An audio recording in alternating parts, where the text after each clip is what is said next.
মিডিয়ার ভাইয়েরা এই তথ্যটা এই বাংলাদেশে আমি চ্যালেঞ্জ করে বলি, প্রথম আমি দিয়ে যাচ্ছি।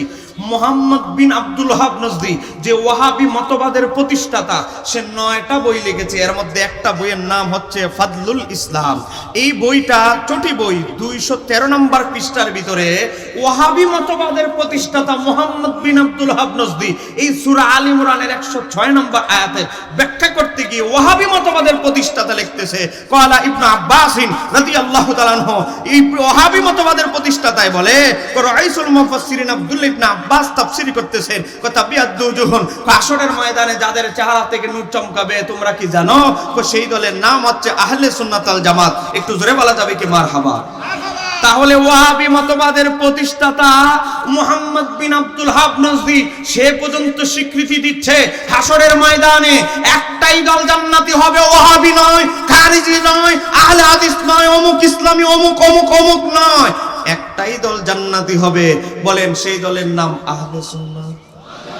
আরেকটু জোরে বলেন সেই দলের নাম আহলে সুন্নাত ওয়াল জামাত। ভিন্ন যে আরো 72টা রাস্তা আছে, ওয়ালা তাত্তাবি, ওই রাস্তাগুলো অনুসরণ করিও না। ও মাওলা, 72 রাস্তা তো বিবি তারাও তো নামাজ পড়ে কপালে দাগ পরায় ফেলে, তারাও তো নামাজে ফিটফাট, ইবাদতে ফিটফাট, তাদেরকে অনুসরণ কেন করা যাবে না? আমার আল্লাহ বলে, তাহলে কি হবে জানো বান্দা? ফাতাফাররাকা বিকুম আন সাবিলিহি, তাহলে তোমাদেরকে ওই যে সরল সঠিক পথ, ওই যে আহলে সুন্নাত ওয়াল জামাত, সেই রাস্তা থেকে তোমাদেরকে পৃথক করে দিবে, বিচ্ছিন্ন করে দিবে, দূরে সরায় দিবে। তোমরা যদি চাও বিচ্ছিন্ন রাস্তায় গিয়ে জাহান্নামে যেতে, তাহলে চলতে পারো। তবে যদি সরল সঠিক পথে থাকতে চাও, তবে যদি আহলে সুন্নাত ওয়াল জামাত জান্নাতের পথে থাকতে চাও, তাহলে বান্দা হুঁশিয়ার, সাবধান। আমি আল্লাহ কি বলতেছি, যালিকুম ওয়াসাকুম বিহি, আমি আল্লাহর নির্দেশ, তোমরা হিদিনাস সিরাতাল মুস্তাকিম, জান্নাতের পথ, আহলে সুন্নাত ওয়াল জামাতের অনুসারী হও। একটু জোরে বলা যাবে কি সুবহানাল্লাহ? তোমরা যদি এবার আমার আল্লাহ বলে, হে আমার বান্দারা, তোমরা যদি হিদিনাস সিরাতাল মুস্তাকিম, আহলে সুন্নাত ওয়াল জামাতের অনুসারী হও, তাহলে কি হবে জানো? এবার আমার আল্লাহ বলছে, লাআল্লাকুম তাত্তাকুন, তাহলে তোমরা মুত্তাকি হতে পারবে, তাকওয়াবান হতে পারবে, ওলি হতে পারবে। বাস্তবতায় তাই দেখা যাচ্ছে, আহলে সুন্নাত ওয়াল জামাতের অনুসারী ব্যতীত আর কোন দলে ওলি আল্লাহ। এই কোরআনুল কারীমের সূরা আনআম আয়াত নাম্বার 153 থেকে আমরা বুঝতে পারলাম, আমার আল্লাহ বলতেছে, ও আন্না হাযা সিরাতি মুস্তাকিমান, ও আমার বান্দারা, এই আহলে সুন্নাত ওয়াল জামাত এটাই সিরাতুল মুস্তাকিম, এই সিরাতুল মুস্তাকিমই আমার পথ, জান্নাতের পথ। তাহলে কি করবে আল্লাহ? ফাত্তাবিউহু, ও আমার বান্দারা, এই দলটারে অনুসারী হও, অনুসরণ করো। তাই অতএব আল্লাহর হুকুম হলো ইহদিনাস সিরাতাল মুস্তাকিম, জান্নাতের পথ, আহলে সুন্নাত ওয়াল জামাতকে অনুসরণ করতে হবে। এটা আমাদের সভাপতি সাহেবের নির্দেশ নয়, এই নির্দেশ কার? আরেকটু ধরে বলতে হবে, এই নির্দেশ কার? সূরা আনআম আয়াত নাম্বার 153, এই আয়াতের ব্যাখ্যায় বিশ্ববিখ্যাত হাদিসের ইমাম, আকায়েদবিদ ইমাম শাতিবী রাহমাতুল্লাহ আলাইহি বলেন, তিনি সিরাতুল মুস্তাকিমের ব্যাখ্যায় বলে, হুয়া আহলুস সুন্নাহ ওয়াল জামাত, সিরাতুল মুস্তাকিম মানে এখানে এই সিরাতুল মুস্তাকিমের নাম হচ্ছে আহলে সুন্নাত ওয়াল জামাত। তার বিখ্যাত কিতাব আল ইতিসাম, প্রথম খণ্ড 80 নম্বর পৃষ্ঠা, একটু সার্চ দিয়ে দেখেন ঝামেলা অনলাইনে, তাহলে আজ থেকে 700 বছর আগের, 900 বছর আগের ইমাম শাতিবী বলতেছে যে সিরাতুল মুস্তাকিম মানে হলো আহলে সুন্নাত ওয়াল জামাতের অপর নাম। তাহলে আমরা কি বুঝলাম? একটা দলকে অনুসরণ করতে হবে, আমার আল্লাহর নির্দেশ, সেই দলের নাম আহলে সুন্নাত ওয়াল জামাত। একটু জোরে বলেন না মারহাবা। তাহলে আর কোনো সন্দেহ আছে? এবার আসেন মনোযোগ, আহলে সুন্নাত ওয়াল জামাতের বিরুদ্ধে বাতিল ফেরকার সংখ্যা কি কম না বেশি? কয়টা? 72টা। বলেন বলেন কয়টা?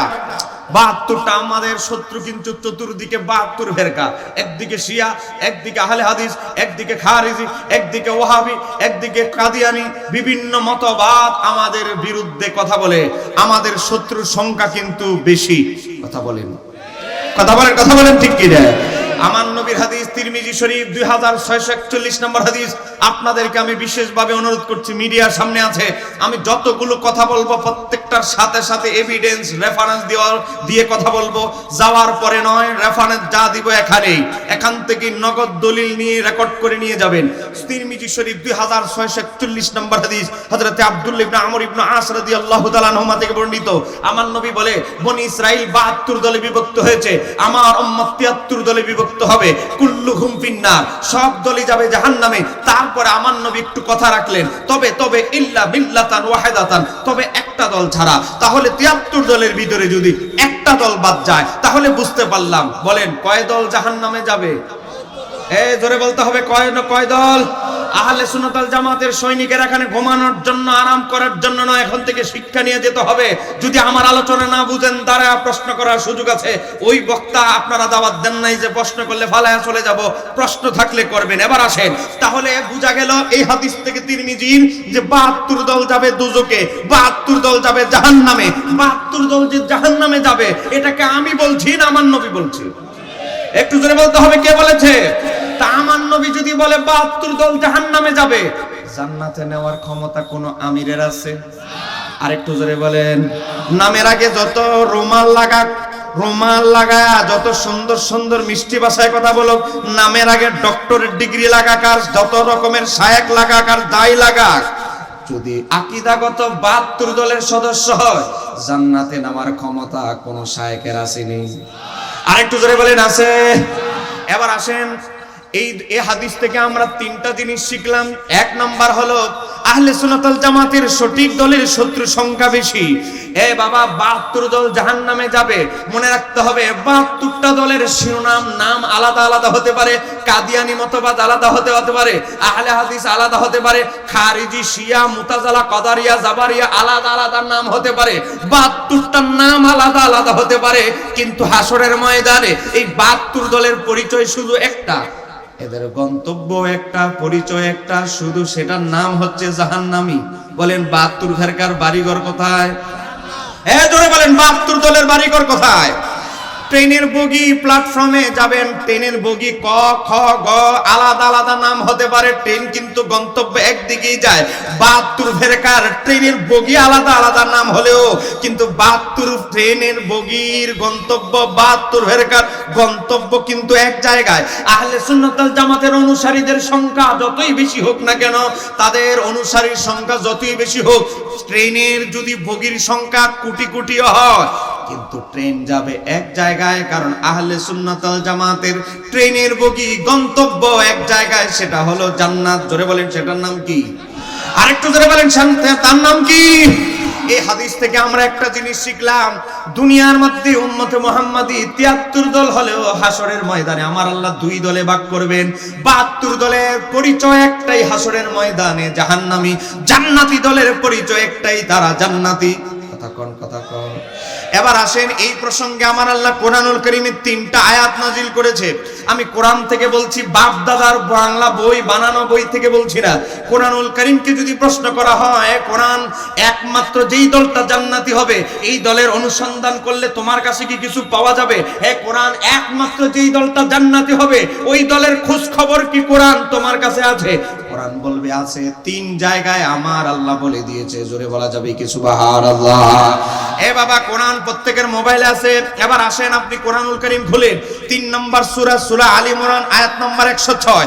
আমার আল্লাহ বলছে, ইয়াউমা তাবিয়াদ্দু উজুহুন, হাসরের ময়দানে উম্মতে মুহাম্মাদির এক দলের চেহারা হবে শুভ্র, নূরানি, যাদের চেহারা থেকে নূর চমকাতে থাকবে।